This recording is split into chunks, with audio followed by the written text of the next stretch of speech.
Oke, kita mulai ya. Bismillahirrahmanirrahim. Assalamualaikum warahmatullahi wabarakatuh semuanya. Saya harap sudah mengisi absensi di Classroom-nya. Hari ini kita lanjut untuk object oriented yang kedua. Di sini kalian akan fokus nanti ngelihat ada 3 hal ya. Jadi ada polymorphisme, inheritance, kemudian enkapsulasi. Jadi bagaimana proses dari satu kelas ke kelas yang lain itu dia akan dibungkus. Nah, kita coba lihat 3 sifat utama dari kelas dan objek. Itu pertama ada enkapsulasi, ada yang sifatnya masuk di inheritance, yang ketiga ada yang masuk sebagai polymorphisme. Apa itu enkapsulasi? Enkapsulasi itu kayak seperti kita bilang bungkusan atau wrapper. Jadi kayak satu tools yang kita bungkus, jadi dia seolah-olah dia terlindung gitu, jadi program dengan data yang sedang diolah. Nah, untuk membungkus ini dia definisikan perilakunya dari suatu program. Nah, kenapa kita butuh enkapsulasi? Kadang ada beberapa kelas ataupun objek datanya itu kita nggak mau bisa diakses oleh sembarangan file, gitu ya. Dia hanya khusus bisa diakses dalam file itu saja misalkan. Nah, manfaatnya sih sebenarnya dari sisi modularitas ya. Jadi kalau dibilang modularitas itu kayak ibaratnya kita bangun brick, gitu ya, bangun Lego, kayak contohnya Lego ya. Lego kita bisa susun-susun jadi satu objek. Ini pun juga sama di Java. Jadi ada satu modalitasnya, sumber dari objek ini kita kelola gitu, dari kode sumber objek yang lain. Jadi bisa dibangun dari satu komponen ke komponen yang lain. Yang kedua, manfaat dari enkapsulasi kalau di object oriented adalah information hiding. Jadi kalian bisa menyembunyikan informasi ya, mengatur juga hak aksesnya dari metode suatu objek. Jadi kita bisa atur penyembunyiannya, kapan dia perlu diakses ataukah informasinya tidak perlu bisa diakses. Enkapsulasi ini kalau dia dalam sisi objek, dia ibaratnya kayak kapsul ya, hanya bisa diakses dalam beberapa cara. Gitu. Pertama, kita bisa bilang bahwa enkapsulasi kalau dia sifatnya publik, dia bisa diakses dari luar. Privat, dia hanya bisa diakses dari dalam kelas. Protected, ini hanya boleh diakses oleh subkelasnya. Jadi, kalian bisa lihat perbedaan dari masing-masing modelnya ya. Jadi, satu yang sifatnya masuk di enkapsulasi, satu yang sifatnya masuk di bagian metode public, privat, dan protected. Jadi, menyesuaikan saja kalian kebutuhannya nanti seperti apa. Nah, untuk enkapsulasi sendiri, kita membungkus suatu objek itu dengan nama access specifier dan modifier. Jadi, access specifier dan modifier ini yang akan menentukan yang mana kelas yang bisa diakses, yang mana yang nggak boleh. Jadi, bisa diatur dari sisi metode. Nah, metode kemarin sudah tahu ya, void, yang ada kata depannya void, return, dan seterusnya itu bisa masuk sebagai metode. Kemudian akses specifier-nya ini bisa dikatakan adalah implementasi dari OOP, Object Oriented Programming Encapsulation-nya. Kita lihat untuk masing-masing. Pertama untuk akses specifier di Java. Tadi udah ada public, ada privat, ada protected, ada friendly. Jadi public, privat, protected, friendly ini tadi sudah dijabarkan. Bedanya adalah di friendly, ada tambahannya satu. Nah, apa yang dimaksud dengan specifier di public? Kalau kalian ngeset gitu ya, tipe datanya ataupun variable name pada saat dideklarasikan. Contohnya kayak public, spasi, data tipenya apa, kemudian apa variable name-nya.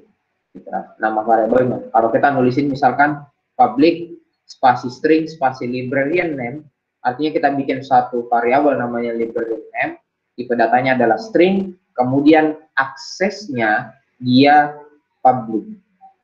Ya, jadi bisa diakses dalam semua kelas ataupun semua fungsi. Bagaimana dengan privat? Kalau ini dia akses yang sangat terbatas. Kalau deklarasinya sama dia, kayak tadi. Bedanya tadi di depan dia public, kalau di sini dia di depannya adalah privat. Jadi privat, integer, librarian ID. Nah, ini hanya bisa diakses oleh anggota kelasnya. Apa itu definisi satu anggota kelas? Anggota kelas itu adalah dalam satu file yang sama. Jadi kayak kemarin kalau kita bikin satu file Java, kemudian di dalamnya akan menghasilkan dua kelas, ya, menghasilkan dua kelas. Kalau dia berasal dari satu file kelas yang sama, itu bisa diakses. Ya, kalau enggak, dia enggak akan bisa. Nanti kalian akan coba rubah, kalau dia privat, rubah dia jadi public, apa yang terjadi di praktikum. Kemudian ada yang protected. Nah, protected ini artinya kalian tinggal merubah juga di bagian depan, namun aksesnya ini hanya bisa diakses oleh kelas turunannya. Nah, kita dapat kata kunci lagi di sini, ada namanya turunan, gitu ya, kelas turunan. Kalian itu sama ya, kalau saya bilang seperti ini, kalian itu lahir di dunia ini, itu asalnya dari kelas bapakmu sama kelas ibumu. Jadi ada satu kelas ibu dengan kelas ayah, dapatlah namanya kelas anak. Nah, kelas anak ini kita sebut kelas turunan. Kalian dapat mewarisi misalnya matanya bapakmu, terus kau dapat misalkan rambutnya ibumu, yang golongan darahnya bapakmu misalkan, kemudian kau dapatnya adalah warna kulitnya ayahmu atau ibumu. Nah, itu adalah semua hal yang diturunkan dari kelas orang tua. Jadi ada namanya kelas turunan, dan kelas turunan ini dapat akses itu dari orang tua. Ini yang kelebihannya di Java. Dia object oriented programming, di mana kita bisa menurunkan semua variabel metode dari kelas utama ke kelas turunan, atau kelas parent ke kelas anak. Nah, ini yang tadi ada friendly. Apa itu friendly? Friendly kalau kalian tidak menuliskan sama sekali di depan. Nah, ini yang selama ini kalian pakai. Jadi yang kalian pakai itu langsung menuliskan rata-rata ya, dari deklarasi yang saya lihat codingan kalian, itu langsung menuliskan tipe datanya apa, kemudian menuliskan nama variabelnya. Nah, bagaimana model enkapsulasinya kalau di friendly? Ya. Atau kalau kita lupa berikan akses specifier pada anggota kelas. Nah, ini akan mempunyai akses seperti public. Sekali lagi, ini dia punya akses seperti public, tapi dia hanya bisa diakses dalam satu package. Package apa maksudnya? Satu folder yang sama. Paham ya? Kalau saya cerita folder. Misalkan ada file Java 1, file Java 2, file Java 3. Kita sama-sama taruh dalam satu folder. Nah, satu Java 2, Java 3 ini kita sebut dalam satu package. Gitu ya. Jadi satu package, beda package, beda proyek, project, ada. Jadi kalian nanti akan dapat itu kayak kalau di C mungkin dapat ada project, kemudian ada folder-folder susunannya. Jadi package itu kalau diisinya dalam ada beberapa file Java itu disebutnya adalah package. Di gabungan antar package atau gabungan antar folder itu kita sebut dengan project. Sekali lagi, gabungan dari package itu kita sebut dengan project. Package itu sama dengan folder. Kalau kau lihat strukturnya nanti pada saat membuat project. Nah, untuk aksesnya sama seperti biasa aja, cuman kalau kita nggak nulisin tadi public di depannya, atau kita nggak nulis protected, atau kita nggak nulis apapun specifiernya, kalian langsung menuliskan tipe data, kemudian nama variabelnya, itu yang kita sebut dengan friendly. Friendly. Sifatnya sama public, namun dia terbatas hanya dalam satu package yang sama untuk kebaca. Nah, tadi ini adalah specifier. Specifier ingat saja dia selalu ada di depan. Dia selalu ada di depan. Bagaimana dengan modifier? Modifier ini adalah model ataupun metode yang kalian pakai untuk mendefinisikan di suatu atribut ataupun metode dalam suatu kelas. Gitu. Perbedaannya adalah kalau specifier dan modifiers, specifier ini anggota kelasnya yang dikasihkan akses, dibungkus gitu. Kalau modifiers, kalau kita sebut dengan akses modifiers, yang dibungkus itu adalah metodenya. Ya, beda ya. Kemarin itu kalau saya sudah bilang warna rambut apa dan seterusnya, itu adalah anggotanya, objeknya. Kalau kita cerita berlari, makan, belok kiri, belok kanan, itu semua masuk dalam kategori modifiersnya, metodenya. Gitu. Nah, modifiers di Java ada 5. Pertama ada namanya static, ada namanya final, abstrak, native, dan synchronize. Nah, ini statik sudah sering sekali kalian sudah dapat. Gitu ya. Yang kalau kita ngoding di Java, kita eksekusi program utama, ada muncul public static void main. Ya, diingat itu kalimat pertamanya pasti kalau di Java public static void main. Kita lihat dulu static. Apa maksudnya static? Kalau kalian ngebuat satu pemodelan ataupun metode, kita bisa set dia menjadi statik atau tidak statik. Jadi kelas atribut atau metode yang tidak statik itu disebut dengan instance, sedangkan untuk metodenya bagian kelas statiknya itu disebut dengan bukan instance. Modelnya contoh ya, ini contoh penulisannya. Misalkan kita taruh statik dalam bentuk atribut. Nah, jadi static integer librarian ID. Ini artinya kita sudah taruh bahwa si librarian ID ini kita set dia datanya adalah instance. Kemudian integer librarian ID ini bisa jadi dia jadinya adalah friendly. Ya, langsung jadinya friendly yang kembali jadinya adalah bisa diakses dalam satu package. Nah, kelebihannya di static kita bisa taruh dalam metode. Nah, lihat di sini static void, ya. Public static void main, public static void get librarian name. Artinya kita sudah bikin metode namanya get librarian yang sifatnya static.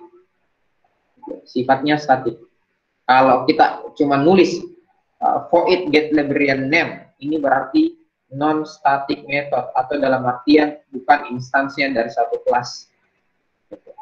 Gunanya buat apa? Kalau si atribut kelas dia bawa informasi ke semua instance dari turunan si kelasnya.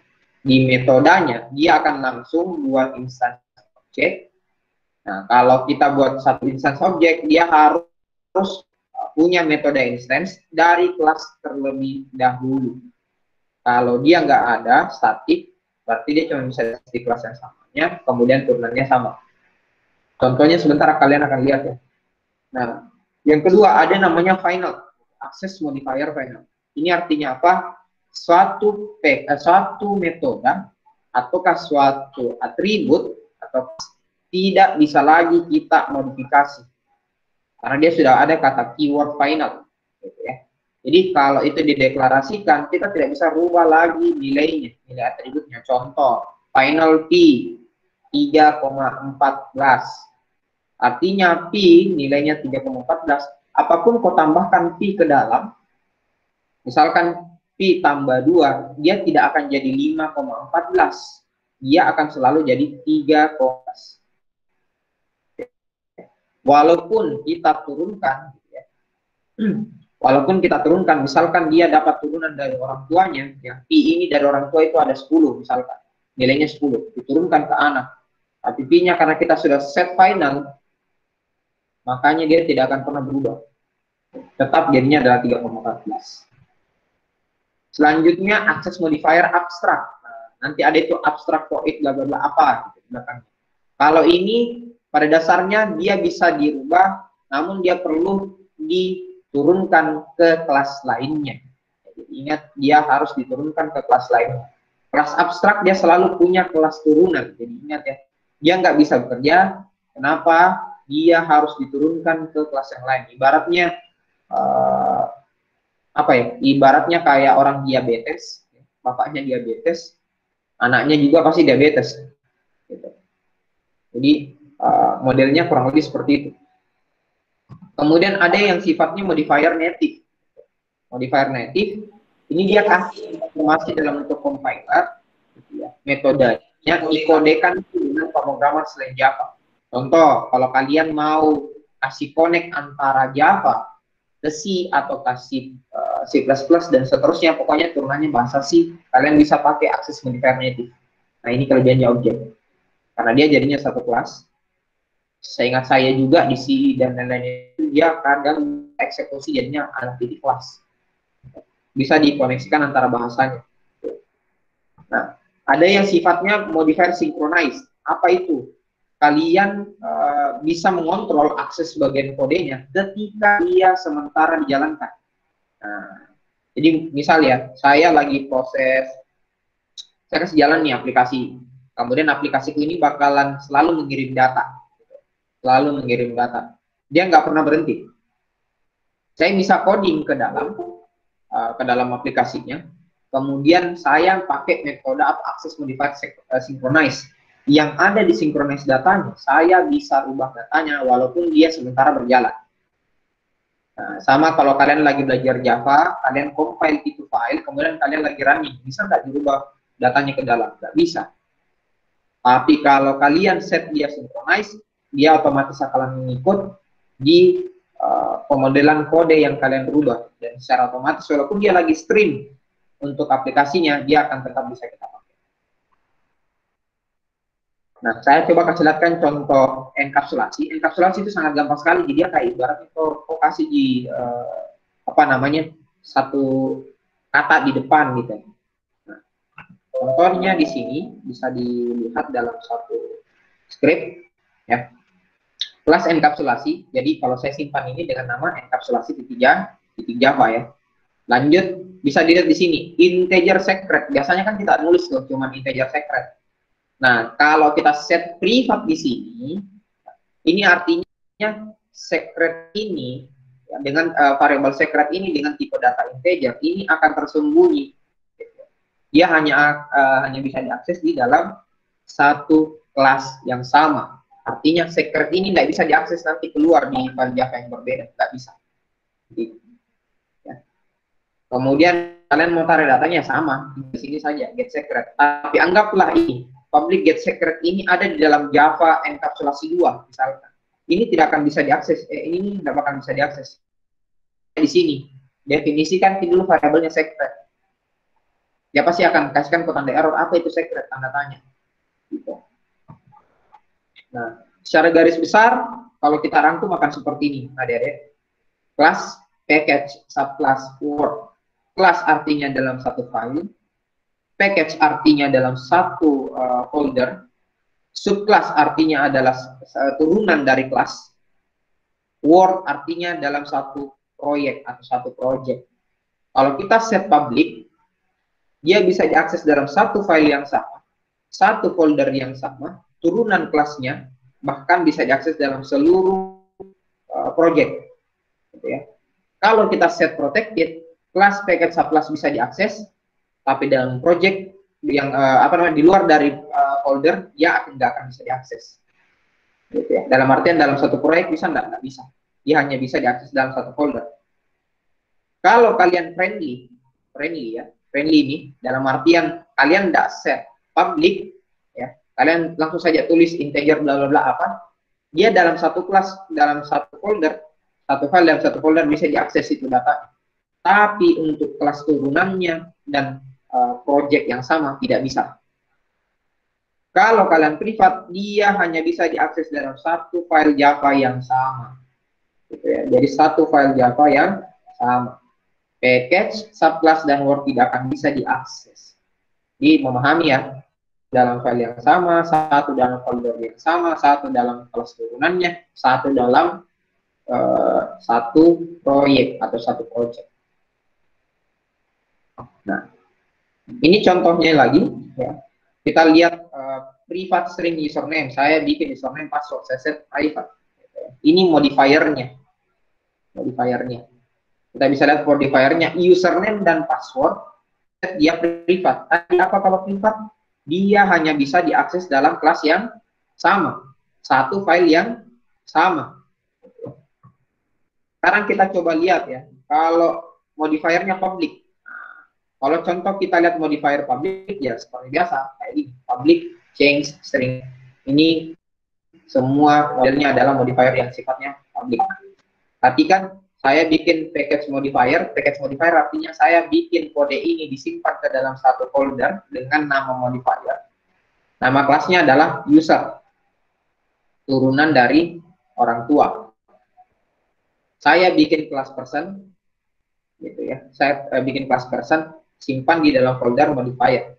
Jadi sekarang ya, kalian bisa lihat kelas person ada dua member. Ini, kelas person ini ada dua member. Pertama apa? Atribut name yang ini. Ini member pertama, atribut name.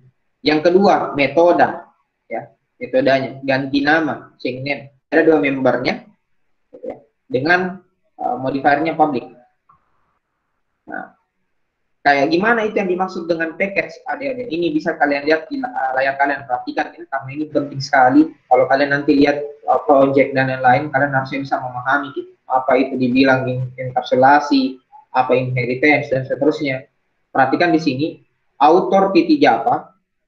Ya, saya buka author Java, ini nih, namanya di sini adalah author titik Java. Saya akan memanggil class person. Jadi saya import modifier, ini kan modifier, di folder modifier, import modifier, titik person. Apa artinya? Saya mengimport dari foldernya modifier dengan kelas namanya person. Ada ya, modifier namanya person. Tapi perhatikan di sini, langsung error. Dia tanya, person is not public in modifier. Gitu ya. Person is not public in modifier. Cannot be accessed from outside package. Nah, ini kalau kita coba akses kelas person di luar package, perhatikan ini foldernya berbeda. Di sini foldernya adalah default package, di sini folder namanya modifier, di sini folder namanya inheritance, di sini folder namanya dasar. Yang ini mau diakses di sini. Ini kan sudah berbeda folder. Berbeda folder ini. Dipahami ya semua. Ini folder yang ini, yang folder ini itu berbeda. Satu folder main Java, person, user, ini semua ada di dalam foldernya modifier. Oke, foldernya modifier.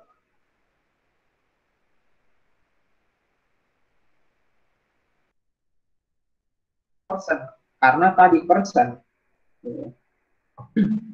klasi person untuk metode modifiernya kita cuman kasih dia dalam model privat, yang dimana kalau mau diakses di kelas yang sebelah, package yang berbeda itu nggak bisa.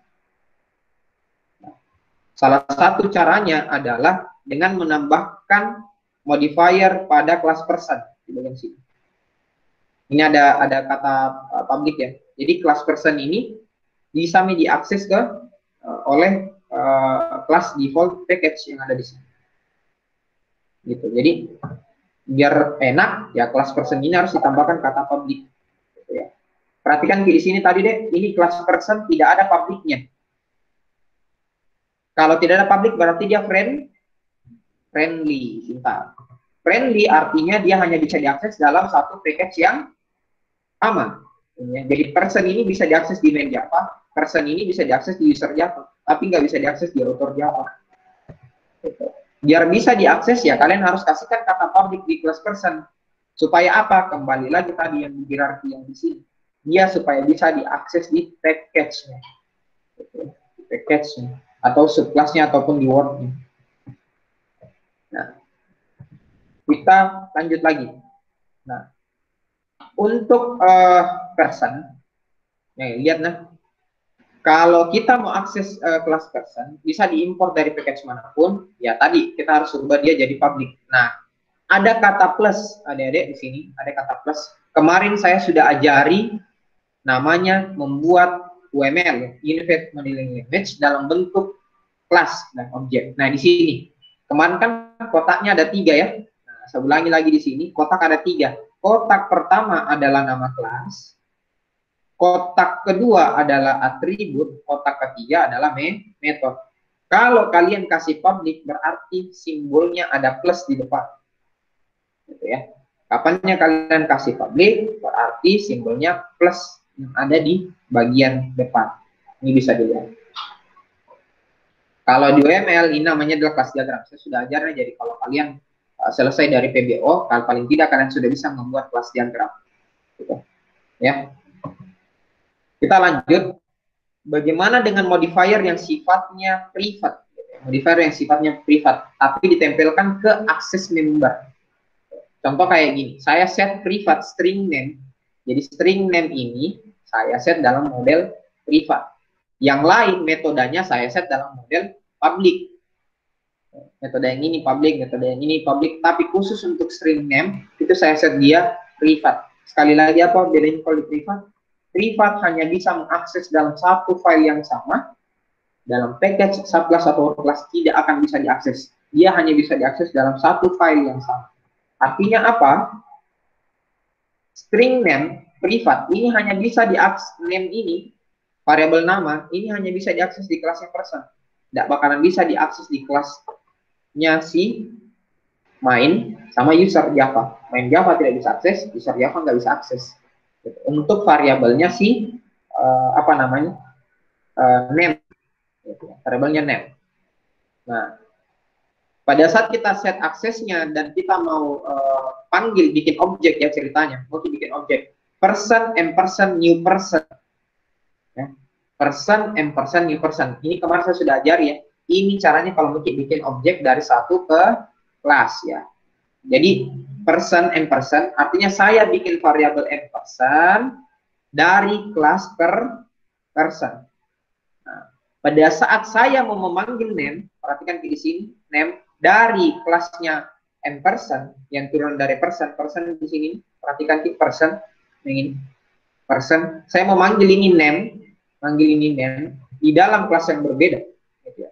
Di dalam kelas yang beda. Kelasnya di sini namanya adalah main Java, perhatikan di main Java, main titik Java. Saya mau akses yang nama yang ada di sini ke dalam main Java. Dan pada saat saya bakalan input petani kode, contohnya, langsung akan muncul error. Ini dia langsung kasih tanya, name has a private access in person. Perhatikan ya, tadi name has a private in person. Artinya nama ini dia punya akses privat di dalam person. Artinya di name ini nggak bisa diakses di Java. Name tadi hanya bisa diakses dalam person titik Java. Disinilah contohnya enkapsulasi. Jadi satu enkapsulasi kalian bisa akses dari specific modifier ataukah kalian bisa akses dari modifier. Tadi kalau nggak paham specifier dan modifier, silakan baca lagi yang sebelumnya saya sudah bukakan. Kalian bisa download materi ini di Classroom ya. Nah, sekarang jadi tanda tanya ini, bagaimana saya mau akses key implementation person Java ke dalam main Java? Padahal kita sudah tahu bahwa main name ini sudah di-set jadi privat. Nah, apa langkah yang bisa dipakai? Bisa kita rubah dalam modelnya, dirubah menjadi public, bisa. Rubah apa lagi? Bisa jadi protected, bisa, ya, dan seterusnya. Nah, hanya kita bisa akses privat dari luar kelas. Nah, ada yang kita rubah key metodenya menjadi setter getter. Kalau setter dan getter kita rubah selalu dia menjadi public. Nah, contohnya kayak gini. Walaupun di kelas person ini saya set dia privat atau plus ya, saya akan bikin public key set name-nya dan get name-nya. Artinya apa? Name ini akan dioper ke set name. Nah, set name ini kan dibikin public nih. Berarti ini akan bisa keluar. Ini yang akan keluar bisa akses. Artinya name ini tidak diakses secara langsung, tapi dia diakses melalui set name sama get name. Gitu. Ibaratnya gini, kalian mau membeli barang, barangnya ini dilarang masuk ke Indonesia ini barang. Anggaplah iPhone 20X, ya, tidak boleh masuk di Indonesia, misalnya. Nah, kalian cari orang black market. Nah, ini black market namanya nih, si set name dengan get name. Yang ambilkan ke ini HP-mu dan dia akan bawakan ke rumah. Si set name dan get name ini akan bawakan. Jadi caranya kita panggil dengan memanggil perintah ampersand titik set name. Nah, beda tadi ya, ampersand ini ampersand name. Satunya saya panggil metodenya ampersand set name. Tapi perhatikan bahwa dia sudah diset sebagai public. Ya, jadi modelnya public. Perhatikan Ki yang tanda minus dengan plus ya. Minus artinya privat, plus itu artinya public. Nah, ini tadi sudah saya jelaskan. Bagaimana dengan model protected yang hanya bisa diakses dari kelasnya itu sendiri, subkelas atau si anak, package atau modelan dari sisi kelasnya, gitu ya. Modifier protected hanya bisa dipakai dalam model membernya saja. Contoh, saya set si string name lagi kembali menjadi protected. Tadi privat, si privat. Artinya ini hanya bisa diakses di kelas yang ini. Kalau protected, ya, protected dia bisa diakses di kelasnya ataukah kelas A, kelas anak, ataukah dalam satu folder yang sama, protected. Saya rubah protected untuk string name. Ya, perhatikan saya kasih name ini menjadi protected. Gitu. Apabila kita akses kelasnya dalam satu folder yang sama, tidak akan error. Gitu ya. Tapi apabila kita akses dia di luar dari folder yang di luar folder, contoh kayak gini, saya bikin lagi satu kelas author tapi di foldernya yang berbeda, saya panggil, saya bikin variabel namanya p new person, gitu ya.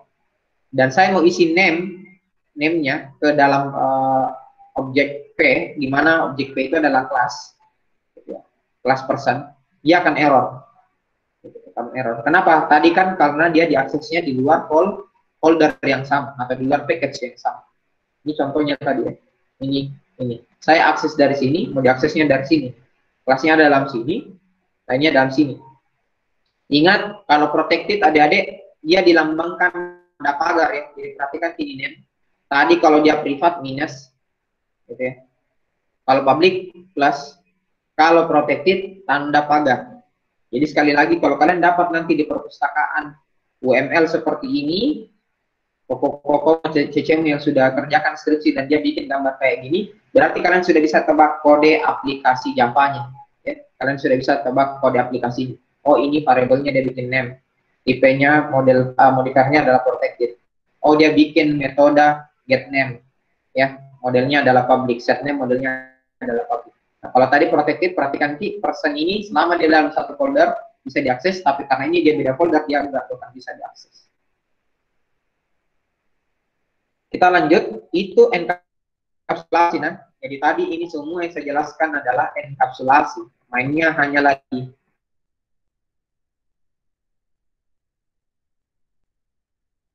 yang mana bisa diakses. Terserah dari kalian yang mana yang bisa diakses, yang mana kalian nggak mau kasih akses. Kalaupun mau diakses bisa. Kalaupun dia protected, caranya apa? Tadi metodenya konsep jadi dia public. Supaya publiknya supaya metodenya itu yang kita pakai mengakses keluar. Kayak tadi yang saya ceritakan, iPhone 20X dilarang di Indonesia misalkan, cari orang yang black market, dia yang ngambilkan cover yang bawakan. Lanjut, di model kelas yang kedua adalah inheritance. Di inheritance ini, saya bilang tadi di awal adalah kelas turunan. Nah, kalian adalah kelas turunan sebenarnya semua dari kelasnya ibu dan bapakmu. Kalau saya bikin kayak gini, sifat-sifatnya di sisi kelas turunan, apa saja bisa diturunkan. Dia bisa menurunkan atribut, bisa menurunkan kalau di inheritance. Ini kelebihannya Java karena jadi objek.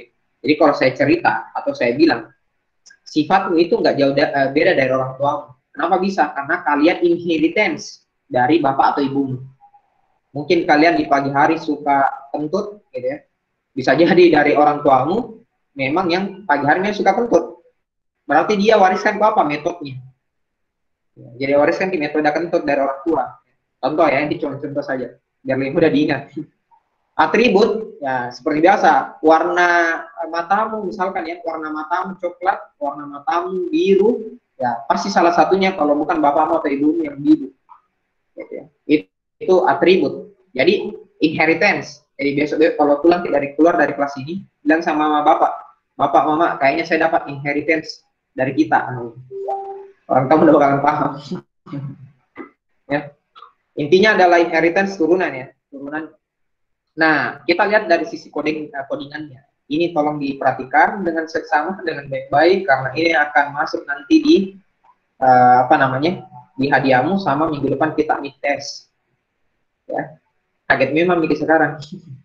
Kita mid test, jadi silakan diperhatikan karena ini nanti pemodelannya. Bisa diperhatikan, saya bikin kelas A, adik-adik. Kelas A, perhatikan. A titik Java. Gimana ada atributnya X dan Y. Ya. Gimana ada metodenya tampil X dan XY. Gitu ya. Dimana kelas A ini, variabel X dan Y-nya, dia akan mencetak hasil dari nilai X itu adalah X, nilai Y itu adalah Y. Ini kelas si, anggaplah ini adalah kelas nenek. Kelasnya si nenek ya, ini. Selanjutnya saya kasih bikin satu kelas namanya kelas bapak, gitu ya. Namanya adalah B titik Java. Kelas bapak turunan dari kelas nenek. Nah, kelas nenekmu. Jadi bapak turunan dari kelas nenekmu.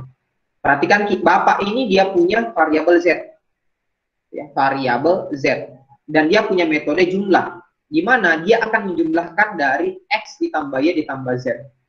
Ya, sekarang kalian bisa perhatikan, kok bisa ada x, y, padahal x dan y di sini kan tidak ada di variabel di kelas B. Paham ya? X dan y ini tidak ada di sini. Seharusnya kalau dikompil ini akan error, ya, error. Kenapa? Karena di sini tidak ada variabel x. Gimana kiana ada x dan y? Perhatikan, ada kata kunci extends a. Jadi si bapak ini dapat turunan dari nenek, gimana diwariskan ki itu variabel x dan y yang ada di sini. Gitu. Perhatikan ki, variabel x dan y yang ada di sini. Jadi semuanya ya, bapak ini dia punya sifat x, dia punya atribut xy dan dia punya metode tampil xy. Paham ya? Jadi ini turunan sekarang. Ada kelas anak. Nah, kita sebut dengan namanya demo pewarisan. Nah, ini yang bisa dieksekusi. Kenapa bisa dieksekusi? Karena ada kata main. Ada kata main. Ada kata main. Sekarang kita lihat. Saya mau mengakses untuk bikin satu objek. Saya akan bikin namanya A, super objek sama dengan new A. Artinya saya bikin super obj. Ya, saya bikin objek ya, super obj dari nenek. Saya bikin variabel namanya super obj dari nenek si A. Saya bikin variabel namanya sub obj dari bapak. Ya, jadi ada namanya variabel, ada namanya sub obj sekarang. Sekarang kita coba ya. Super obj titik x. Nah, super obj titik x ini adalah dari nenek. Berarti saya akan taruh di x-nya nenek dengan y-nya nenek itu 10 dengan 20. Jadi di sini nanti 10 dengan 20. Kemudian saya memanggil sifatnya nenek, ya, sifatnya metodenya nenek. Yang ini berarti di sini akan tercetak apa? X sama dengan 10, Y sama dengan 20 karena ini ya 10 dikirim ke sini, 20 kirim ke sini dan diturunkan ke si anak. Berarti tampil XY panggil berarti nilai X sama dengan X, Y sama dengan Y. Perhatikan di sini. Pada saat dieksekusi super kelas sub objek nilai X sama dengan 10, Y dengan 20. Perhatikan ya. Ini sistem output LN super kelas ini akan tercetak. Tampil XY, ini yang akan dia cetak nilai X sama dengan X. X-nya itu 10. Y-nya sama dengan 20. Makanya keluar sini. Nilai X sama dengan 10, Y dengan 20. Oke, paham ya sampai di sini? Kenapa bisa keluar ini, yang ini? Nah, sekarang perhatikan lagi. Sistem titik out titik print LN subclass. Nah, saya akan saya mencetak kata subclass ini, subclass. Di mana sub obj titik x dan y itu adalah 5 dan 4. Perhatikan di sini. Sub obj ini adalah b, bapak. Saya bikin variabel bapak, di mana bapak ini berisi nilai x. X-nya itu adalah 5 dan 4. Perhatikan di sini X-nya ada nggak si bapak? Nggak ada. Y-nya ada nggak si bapak? Nggak ada. Tapi dia dapat turunan dari nenek. Gitu. Ada turunannya ke nenek. Berarti dia X dengan Y-nya adalah 5 dan 4. 5 dan 4. Gitu ya. Sub OBJ kita panggil. Di sini tampil X-nya di bapak. Nggak ada. Hanya ada di nenek. Tapi ini kan diturunkan. Berarti si bapak ini punya XY dan tampil XY. Makanya pada saat kita cetak, nilai X-nya itu adalah 5, nilai Y-nya itu adalah 4. Gitu ya. Nilai Y-nya itu adalah 4. Sub OBJ tampil XY. Nah, tapi sebelum kita memunculkan tampil XY, saya di sini memanggil sub OBJ jumlah. Sub OBJ jumlah. Gimana sub OBJ jumlah itu adalah dia menggabungkan dari kelasnya si bapak X tambah Y tambah Z. Tadi ada berapa X-nya? X-nya 5, Y-nya 4, Z-nya 100. Makanya pada saat kita eksekusi, dia jadinya adalah 109. Kurang lebih seperti itu. Saya coba kasih lihat langsung live codingnya kayak gimana. Inheritance.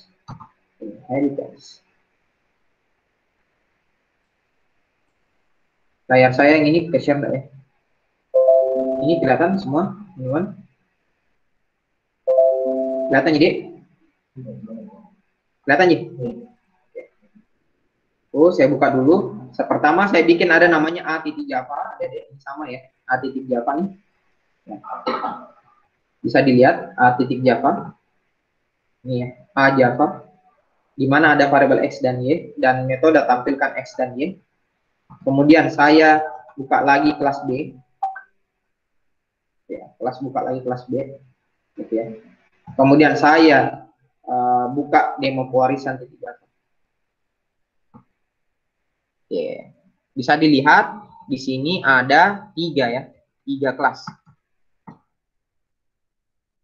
Kelas A dengan nilai X dan Y.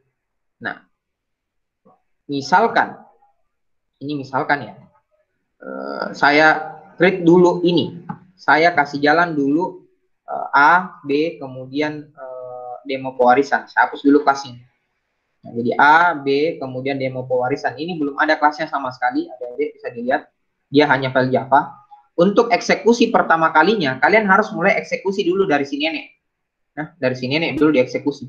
Jadi, kalian compile dulu nenek. Kalian compile dulu nenek supaya jadi A class. Compile, package complete, akan ada di sini A class. Kalau tapi dijalankan pasti error.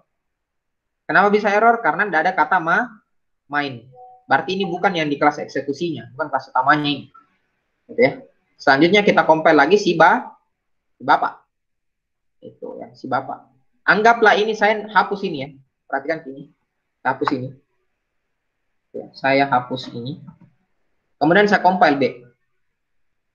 Dia akan error nih. Dia nanya, apa itu dibilang X?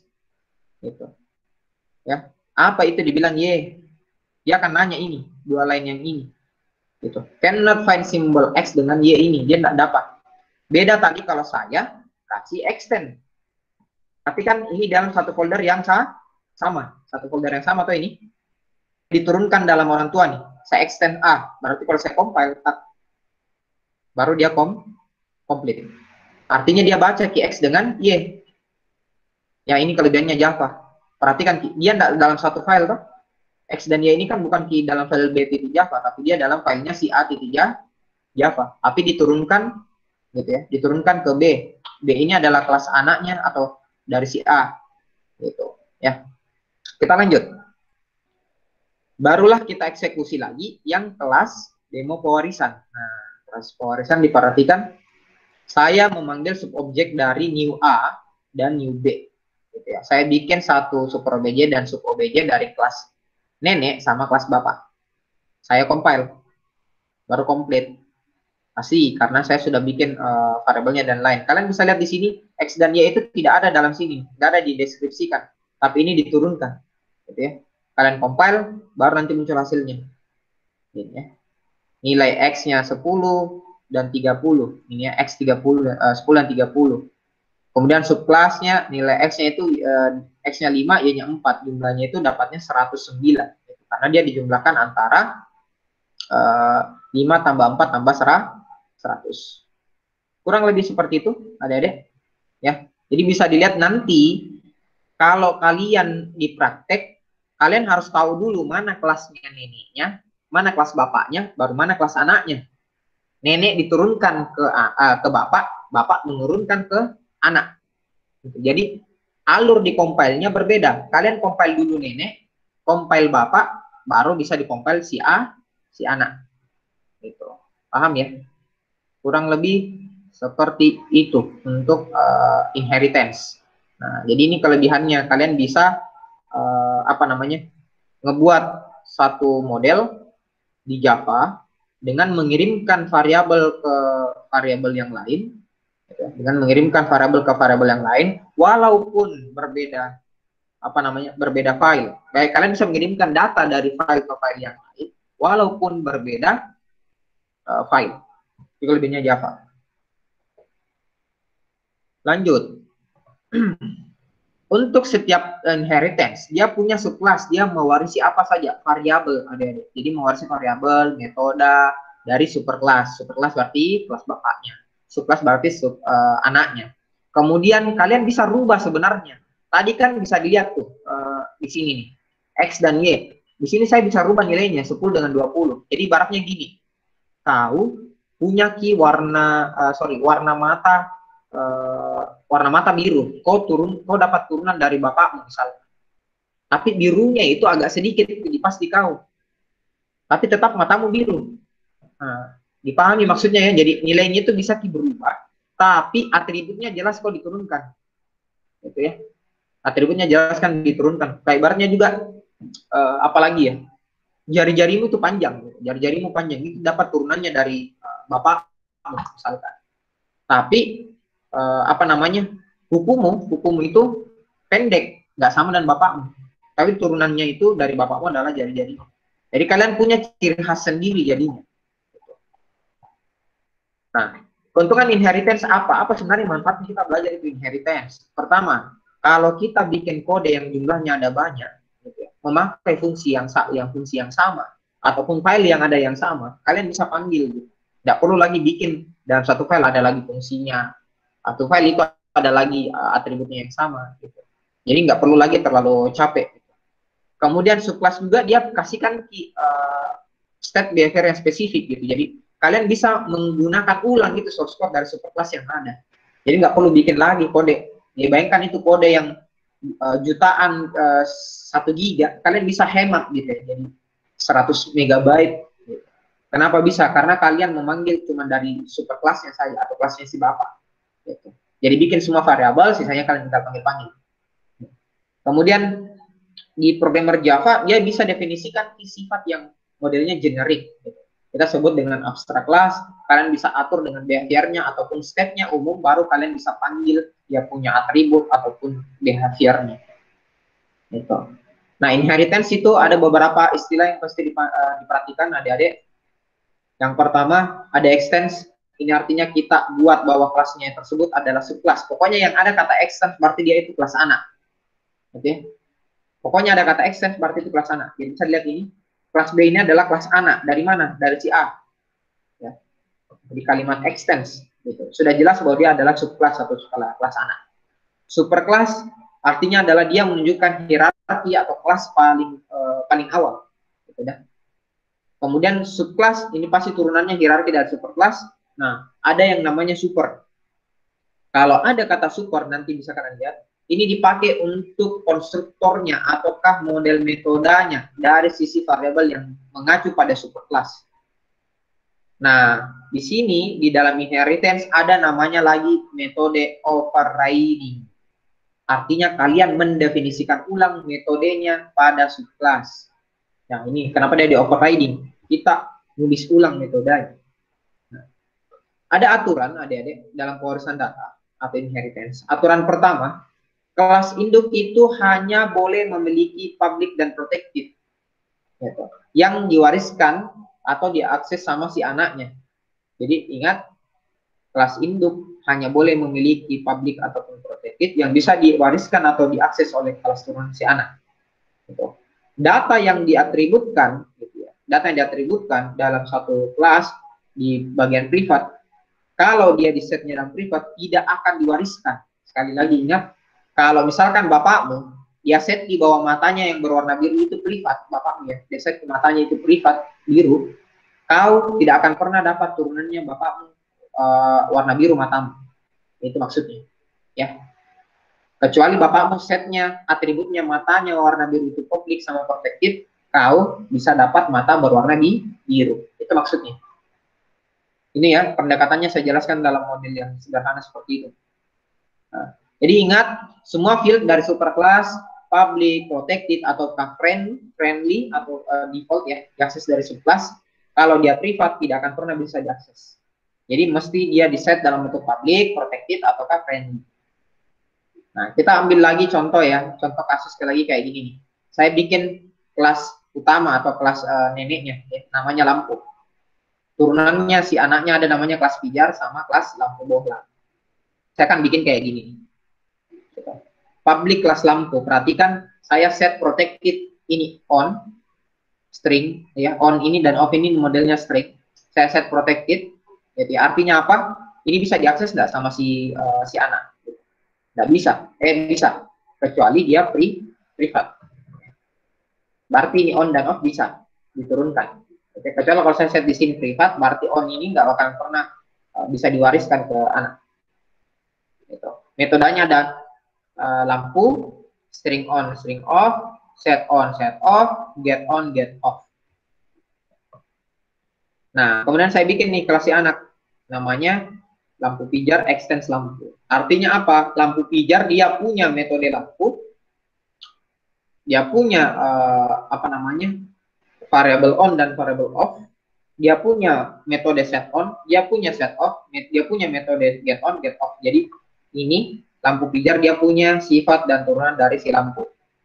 Nah, pada saat saya bikin public lampu pijar, saya bikin lagi satu metode namanya lampu pijar, di mana lampu pijar ini akan mencetak inset lampu pijar adalah konstruktor. Nah, jadi lampu pijar di sini dia turunan lampunya dari modifier protected. Lampu pijar yang di sini ya, dia turunannya adalah dari modifier protected yang ini. Ya, yang ini. Lanjut. Pada saat saya eksekusi public class demo lampu, saya eksekusi, saya akan buat misalkan lampu pijar lampu, ini lampu pijar. Tapi saya bikin objek lampu dari kelas lampu pijar. Nah, lampu pijar itu yang ini. Lampu pijar itu ini. Di mana lampu pijar ini akan nge-set on, di mana set on itu akan mencetak lampu nyala, set off dia akan cetak lampu padam, set name dia akan rubah name-nya menjadi bohlam. Nama lampunya itu jadinya bohlam. Kemudian saya akan cetak. Jadi nama lampu titik get name, nama lampunya lampu titik get name. Di mana tadi kita sudah set name ini ada di metodenya mana? Metodenya di lampu. Metodenya ada di lampu pijar. Set name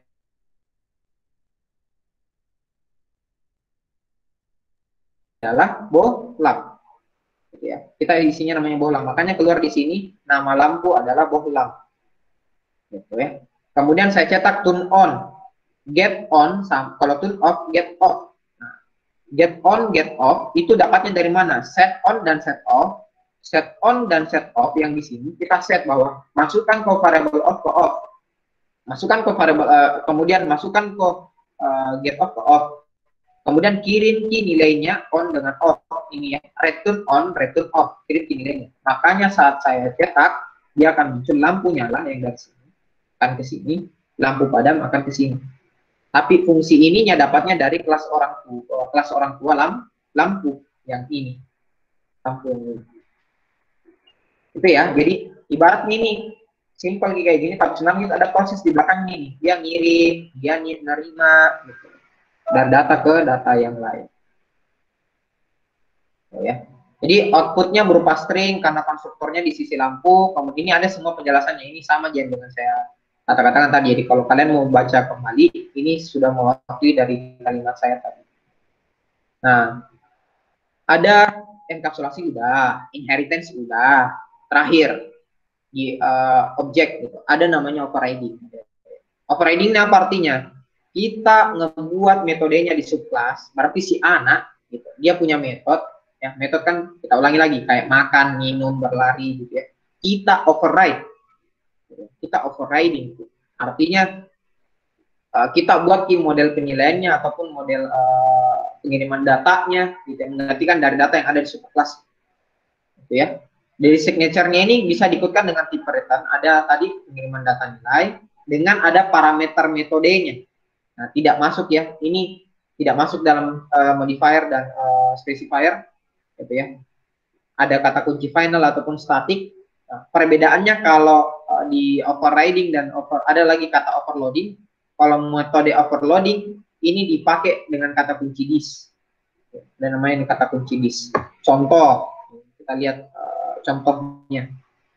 Bisa dilihat ini superclass si nenek ya, dia punya metode void display, adik-adik. Nah, perhatikan di sini subclass extend superclass, berarti ini adalah kelas anak dari kelas yang ini, paham ya? Perhatikan metodenya sama enggak? Sama. Perhatikan metodenya sama. Satu void display, satu juga dia punya void display. Disinilah yang disebut dengan overriding. Kita menuliskan metodenya yang sama dari seorang tua, seharusnya ini nggak perlu ditulis. Ini nggak perlu ditulis. Kenapa? Karena si orang tua udah punya metode namanya display. Tapi kita mau overriding, Ki. Kita mau overriding, Ki. Overriding, Ki, dalam artian gini, saya akan menggantikan nilainya yang ada tadi dari orang tua. Gitu. Contoh, pada akhirnya akan jadi seperti ini. Pada saat saya akan demokan, atau jalankan public static void main subclass sub obj, artinya saya bikin variabel objek sub obj dari subclass. Mana subclass? Yang ini. Oke. Yang ini ke sini. Berarti sub obj dia punya void display. Nah, gitu ya. Kemudian saya bikin lagi superclass super obj. Nah, saya bikin lagi super obj dari kelas yang ini. Gitu ya. Sub obj berarti kelasnya anak, super obj berarti kelasnya si ibunya. Nah, sub obj titik display 3. Perhatikan, sub obj titik display 3. Saya bikin memanggil ke ini sub obj itu adalah subclass, berarti yang ini. Ya, sub obj 3 artinya titik display, berarti saya panggil ini display 3. Berarti pada saat saya dipanggil berarti sub titik 2 adalah di 3. Ini 3. Nah, saya overriding misalkan dengan cara gini. Superclass, dan saya mau ganti nilainya ini display.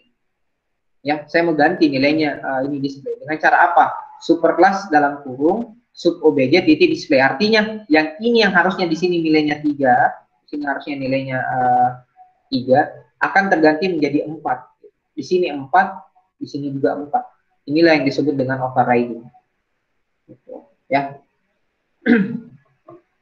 Lanjut. Sekarang ada istilah lagi overloading. Nah, kalau overloading, kata kuncinya dia cuma ada di sini saja itu. Referensinya dia ada di.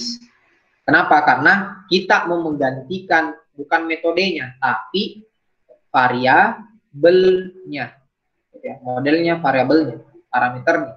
Gitu ya. Contohnya seperti ini nih. This titik data sama dengan data. Artinya saya akan mengoverloading data yang ini di variabel data. Nah, untuk inheritance kata kunci ada namanya super. Gitu. Super ini dipakai kalau berhubungan dengan pewarisan. Kalau kalian minta untuk konstruktor dengan superclassnya. Jadi kalau ada konstruktor superclass dan subclassnya seperti ini, dengan kita pakai kata super, ini bisa menunjuk pada anggota superclass. Gitu. Contoh kayak gini. Class person, string, first name. Berarti ini semua friendly ya, karena kan tidak ada public dan lain-lain. Person, string name, f name, string l name. Saya bikin first name, objeknya itu sama dengan f name, last name itu sama dengan objeknya l name. Saya akan turunkan. Jadi student extend person. Diturunkan ya. String state name, student string f name, string l name, s name. Nah, saya panggil nih kata sub. Jadi saya akan memanggil konstruktor khusus untuk f-name yang ini. L-name yang ini. Baru saya kasih beda lagi, set-name sama dengan s-name. Untuk penulisan programnya, super ini dia menunjuk pada superclass. Jadi yang ini, superclass. Ya, superclass. Tergantung kamu mau pakai supernya di variabel yang mana. Gitu. Jadi original nanti ini yang panggil datanya di sini. Kalau dia super. Nah, jadi ini harus berada pada pernyataan pertamanya dari konstruktor superclass. Jadi kata kuncinya bisa ditunjukkan juga dalam model yang seperti ini. Contoh ya. Jadi kelas superclass, saya bikin kayak gini. Kemudian subclass, super obj, superclass. Saya bikin super objeknya itu A, ini super obj berarti yang ini. Super objek itu yang ini, di mana A-nya itu adalah 1. Sedangkan yang di sini, dia sudah ada ya. Perhatikan metodenya sama, berarti ini dia pakai overriding ya, overriding ataukah overloading. Nah, lebih spesifik lagi, dia overloading di mana ada kata super gitu. Berarti A sama dengan N, berarti nilai A di sini nanti dimasukkan ke dalam N. Gitu, nggak boleh dia ambil nilai original yang ada di sini, bukan yang dari sini. Gitu ya. Dan kalian bisa lihat memanggil mulai dari super objek display A, berarti yang ini ya, set super A yang ini, display A yang ini, sub obj A yang ini, display super A yang ini. Gitu. Nah, kalau kita cetak, jadi misalkan A1, 1. Kalau kita cetak A yang kedua, dia 2. Yang ketiga, dia ambil yang ketiga. Kenapa? Karena diambil nilai dari super A yang ketiga. Nah, terakhir ada namanya polimorfisme, sifat di objek lagi ya. Polimorfisme, ada yang namanya nama kelas yang bisa digunakan untuk tujuan berbeda. Nah, ini dia kelebihannya polimorfisme. Tadi kalian dapat turunan dari orang tua. Sekarang kalian bisa pakai nama kelasnya tapi dengan tujuannya berbeda. Gitu. Jadi objeknya ini yang bentukannya berbeda, konsepnya sih sederhana kalau di PBO. Kemampuannya dari variabel objek ini dia bisa jadi punya aksi yang berbeda tergantung gitu ya. Metode yang samanya dipanggil. Jadi metode yang samanya yang dipanggil. Kondisinya kalau mau terpenuhi polimorfisme, pertama metode dari kelas turunan itu dipanggil melalui basis kelas atau kelas superkelas. Metode di kelasnya itu harus sama dengan kelas turunan. Jadi contoh, kalau si anak dia paling tidak harus protected, gitu ya. Bisa diturunkan dari kelasnya public. Kenapa? Hak aksesnya protected ini lebih terbatas dari public. Dan turunan si anak, misalkan dia bisa dapat akses kalau privat ini tidak melebihi batas dari protected. Jadi si orang tua itu harus protected, baru si anak itu misalkan jadinya privat. Ini contohnya, codingannya. Jadi public kelas binatang, saya bikin binatang string jenis, jenisnya, suaranya, stringnya, ekor, jenisnya, anjing, ya kayak gini, void suara atau string, sama ini ya, lihat perhatikan ke semua metodenya sama, suara, string, di sini juga sama, suara, string, di sini juga ada suara, string, suara, to string. Perhatikan Ki, beda-beda kelasnya. Satu kelas binatang, satu kelas anjing, satu kelas kambing, satu kelas burung. Kelas anjing ini diturunkan dari binatang, berarti kelas anjing ini dapat turunan dari ini. Gitu ya. Sama juga dengan ini, kambing dapat turunan dari ini, kelas burung dapat turunan dari ini. Tapi metodenya semua sama. Gitu ya. Metodenya semua sama. Jadi satu modelnya protected, dia kasih protected. Paling tidak kalau di sini public, di sini pun kalau mau dirubah jadi apa namanya privat bisa. Masih bisa. Pada saat saya eksekusi dalam kayak gini, saya eksekusi seperti ini, saya akan berubah-ubah nilainya secara acak ya. Misalkan saya set nilainya kelas burung itu dengan nama kutilan, kelas kucing itu namanya anggora, kelas kambing itu namanya kambing etawa, kelas anjing itu namanya adalah bulldog. Saya akan panggil kelasnya namanya binatang dengan nama variabelnya adalah kesayangan. Jadi variabel kesayangan ini memanggil kelas binatang dan kelas kesayangan. Saya akan bikin metode random. Nah, ini akan random. Kesayangan sama dengan peliharaanku, pilihan next integer, pilihan length. Artinya ini akan di random, entah nilainya dia akan ambil kutilang di awal kali, anggora atau etawa atau bulldog. Terserah nah, dari randomnya aplikasi. Pada saat saya enter pertama kali, dia ternyata dia akan ambil apa namanya bulldog. Ini bulldog. Pada saat saya random, jadi bulldog dieksekusi, diambil kelasnya namanya adalah anjing. Nama kelas anjing itu dia akan keluarkan suara namanya menggonggong. Supernya namanya adalah anjing. Di sini juga kalau di burung itu supernya burung, kalau kambing supernya adalah kambing. Nah, perhatikan di sini pada saat saya eksekusi, binatang kesayangan Anda adalah kesayangan. Kesayangan yang diambil di sini adalah anjing bulldog dari kelas anjing dengan nama variabelnya adalah bulldog. Gitu ya. Kemudian suaranya, jadi panggil suaranya anjing, diambil kelas namanya dari metode dari kelas anjing, namanya adalah menggonggong. Seperti ini. Menggonggong. Tapi ini bisa terdapat karena dia sudah diturunkan dari kelas binatang. Perhatikan Ki, semua kelas di sini beda-beda Ki. Di sini ada kelas suaranya dia menggonggong, kelas suaranya di sini dia berkicau, kalau kelas di sini dia mengambing. Gitu. Dan kalau kita eksekusi seharusnya di sini, ya, seharusnya di sini modelnya adalah menggonggong. Di sini harusnya menggonggong. Kenapa? Karena eksekusinya tadi di kelas di awal itu keluarnya adalah menggonggong. Tapi karena kita polimorfisme dia akan ambil satu kelas dan dia akan rubah kelas suara menjadi kelas yang ada di kelas super. Kelas supernya kambing apa? Ini dia. Namanya adalah mengembik. Ya, makanya keluar di sini suaranya adalah mengembik, bukan menggonggong. Nah, apa bedanya polimorfisme dengan inheritance? Inheritance dia menurunkan secara murni sifat dari orang tua, Polimorfisme dia diturunkan memang, tapi kalian bisa rubah metodenya ataupun atributnya. Kurang lebih seperti itu Ji, bahasa lebih sederhana. Tapi kalau kalian mau baca bahasa lebih panjangnya, ini silakan dibaca ya. Jadi mobil misalkan saya ambil turunan dari warisan dari superkelasnya si truk, sedan dengan bus. Turunannya kita sebut dengan subkelas atau kelas yang diwarisi. Artinya apa? Dia akan punya member atau anggota kelas yang ada dari kelas mobil. Gitu ya. Kalau kita sudah buat kelas, kita tidak perlu buat kelas lagi untuk kelas mobil, kita cukup panggil metodenya yang sama. Gitu. Ya, kalau di kelas metode, kalian bisa rubah, mungkin bisa jadi bannya itu berbeda, dia pakai ban yang diameternya 20 meter, ada satu ban yang diameternya mungkin cuma 10 cm, dan seterusnya. Nah, di situ ya bedanya. Nah, untuk inheritance ingat juga ada overriding dan overloading. Overriding itu tadi merubah dari variabelnya ataupun dia metodenya. Overloading dia dari sisi parameter ataupun tipe datanya. Ini kurang lebih ya perbedaannya. Inheritance dia menghubungkan parent, polymorphism ini dia menghubungkan atau manfaat dari dua kelas, parent dengan subkelas. Ini bedanya nah. Kalau inheritance dia turunan dari si langsung dari orang tua, polymorphisme dia langsung hubungkan antara parent dengan subkelas.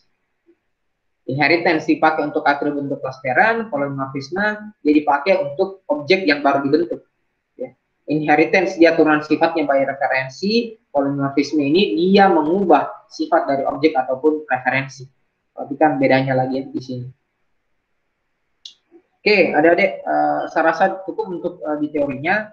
Untuk selanjutnya saya minta kalian bikin aplikasi di Java untuk polymorphisme dengan inheritance untuk menghitung volume bola yang diinput. Jadi kalian bisa bikin kayak gini, bikin satu kelas namanya kelas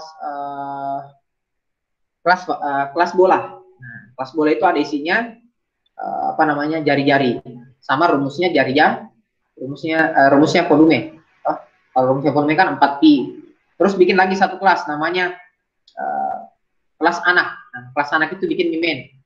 Nah, di mana dia ekstensi dari orang tua. Nah, berarti kalian tidak perlu lagi gambarkan jari-jari, kalian tinggal langsung pakai apa namanya? Pakai rumus menginput di dalam. Jadi input key panjangnya dan lebarnya yang nantinya dikirim ke orang tua, baru kalian panggil key fungsi untuk cetaknya. Gitu. Paham ya? Kalau bingung, contoh yang ini sebenarnya bisa kau pakai cara yang ini. Mana tadi tuh? Yang ini.